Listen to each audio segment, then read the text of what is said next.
Okay, so I just wanted to do a quick little video for you. This is just going to be my recommendation for your healing to get her a little better used to lining up with you versus with me, because you know we have different body shapes and we move differently and all that type of stuff. So just to get her better aligned with you, this is what I suggest.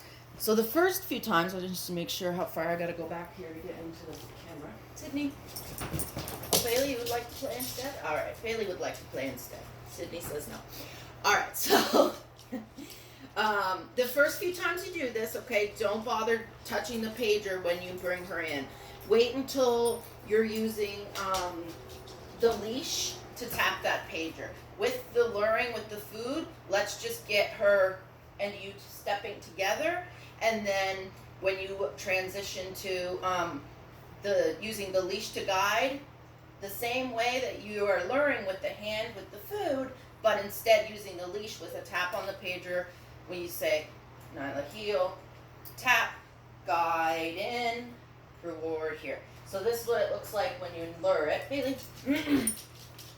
So dog is in front of you, all right? Get into position here. Dog is in front. She knows what I want already. Dog is in front of you, all right? I'm not using the remote here, but what we're going to do is dog, we got the food at their face. Okay, first you might want to just so that she realizes that she can do this with you and that, you know, she knows how to get it. You can just lure her around with it a little bit. Yes, and mark and reward. So just for her following it. If she has an initial bit of hesitation, like, oh, do you want me to take that or not? Or if she's unsure to follow it immediately, you can use a little bit of movement, however you need to. Yes, just to get her moving and following it. You shouldn't need to, but if you do, that's what you can do. So then our goal is we're going to take the dog, and when they start moving, so Bailey, heel. She starts moving, step forward, yes, reward. Food comes out of my hand, right after I say yes, it gets released. Bailey, free, get it. I can send her out on get it, which is our more excitable release cue, and she comes back in front of me.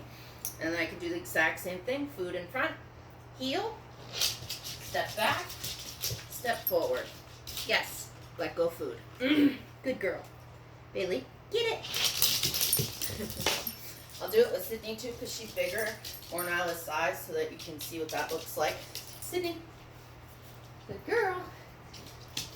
All right, Bailey, play. Good. Bailey, wait. Sydney.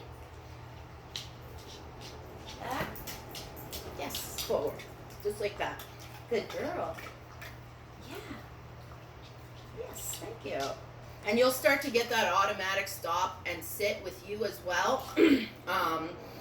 She'll typically just automatically stop and sit once she gets, like, you know, your idea. If you're stopping and having her sit every time, she'll just start to do it by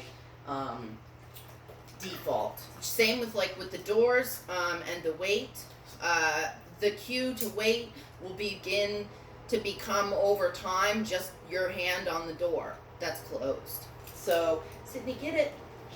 So Sydney can get it. I'm going to reward Bailey for staying on the place because it wasn't her time to move. Good girl. So again here, we've got both of our feet together. We're going to step back to help the dog so we can move. Step forward. Yes. Release food. All right. Hopefully that makes sense. Get it. Bailey, heel. Yes. And then you get to the point where you have the dog off the leash. They can be in any place at any time. And I can just tap my button. Bailey, heel. Yes. And then she comes. And she knows how to find that position from wherever she is. So if she's behind me, she's beside me, she's 300 feet away from me, 30 feet away from me, she knows heel is here. Yes, good girl. Bailey, get it. And I'll do one with Sydney, same thing. So Sydney, heel. Yes. And so you can use like that little bit of kind of just like a right here. As she gets to understand it more and more, you won't have to do that full gesture at all. It can just be a simple right here kind of thing so that the dog has a little bit of a cue to go off of still. All right, let me know if you have any questions about that.